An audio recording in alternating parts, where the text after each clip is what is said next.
Deciding to play goalie in hockey as a freshman is not an easy task, but playing the position is even harder to learn and play when you suffer from living your life partially without one of your senses. That's exactly what hand goalie Eric Dillner did when he decided to start playing goalie after years of being a skater when he got to Hand High School. My biggest challenge was mostly getting to know the position all around. I had always been a good skater, so I could move in the net well, but knowing where to move and when to move and how to move, that's a completely different story. So I had to kind of learn how I'm supposed to be doing things correctly, not just flailing all over the place. Daniel Hand didn't have a goalie the next year, so I was like, I'm up for it, I'll do it, and I thought I might as well play some goalie. On top of learning the difficult position late in his hockey career, Dillner also suffers from a hearing impairment in his left ear. It's pretty much completely gone in that ear. It's enough that I can wear a hearing aid. I don't usually wear it when I'm playing hockey just because it rubs weird in my helmet. Yeah. But I can hear a little bit better in my good ear, but it's not enough to do everything. Since I can only hear from one side, I can not hear direction. Right. So if someone's calling for me, I'll spin in a circle before I find them. Yeah.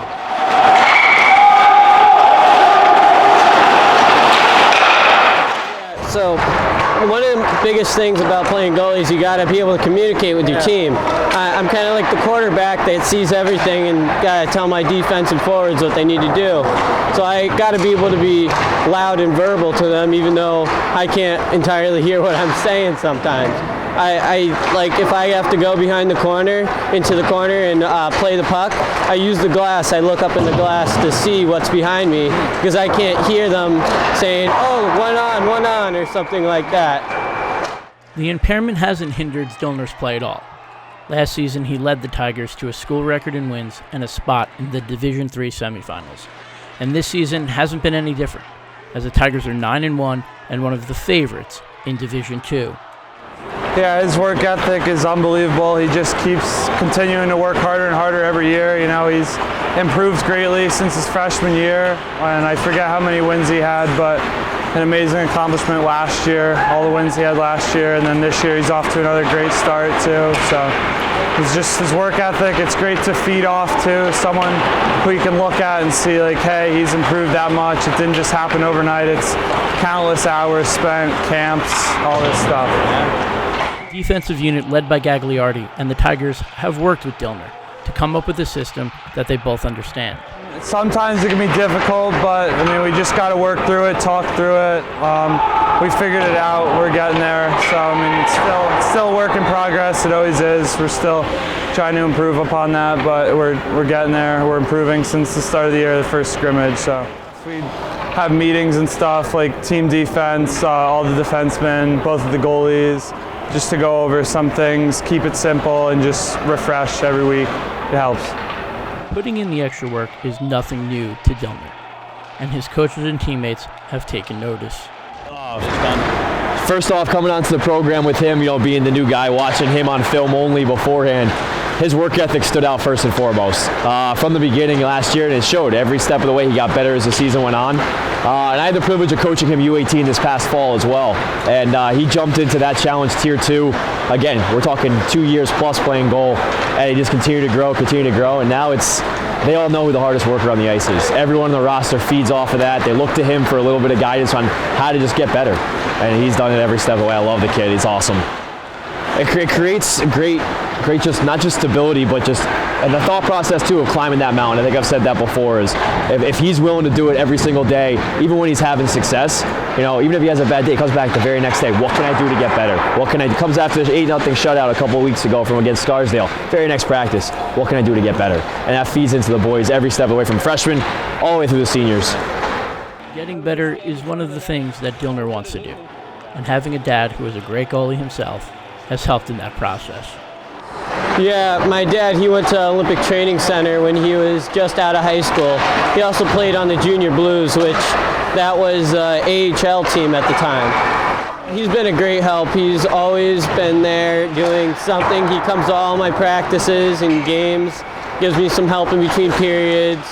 gets me on the right course, not just like on what I'm supposed to do physically, but my mental game, what to think and how and what I need to do. His dad, Eric, helps out on the hand coaching staff, working exclusively with his son, who continues to pick his brain about the position.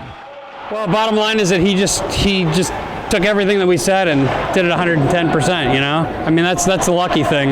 He said, what do I got to do? And I said, there's angles, there's depth, and there's attitude, right? And so he's taken all those and just gone all the way with them. He's a hard worker, and that's really what he's done. So we kind of gave him the basic tools, and now he's like trying to find every tool that he can. He treats it like an engineer, the whole game, like an engineer. It's really cool. He, tell me the process by which I make this happen, and I'll do it. That's his deal. So honestly, he's taught us. Yeah. Honestly, he has said, this is what I need. Again, it's kind of a dream. He says, I need this, help me do it. So he has said over and over to me, speak less, demonstrate more. Right? Show me what I got to do. Break it down step by step. And I think that that's true for anybody, but somebody who's hearing impaired just doesn't hear. I mean, you ask me a question, and I don't necessarily hear it all the way, right? And imagine if you couldn't really hear it. So I think that's important. One of the things that we use a lot is if you look in the glass, there's a reflection in the glass. And a lot of players don't think about that, but hearing impaired folks, they, hockey players who are hearing impaired, they look at the glass a lot, see the reflection, see what's coming. And so as a goaltender, we actually look in the glass and do our moves in the glass and use it as a mirror, like you might in a dance studio or something, right? So he uses a lot of visual to find his way. Yeah, but I don't think it gets in his way. I think if anything, it helps him. He knows that that's a tool that he can use in addition his other senses. So. With a pivotal weekend coming up with games against rival Guilford and Cheshire, Hand is primed to make another run back to Yale, with Dillner leading the way.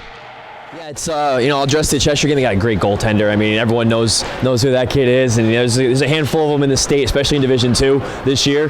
And looking forward to that challenge. But first and foremost, we're looking forward to rival Guilford. These boys haven't swept that 2-game series that they've been playing since 2011 and 12.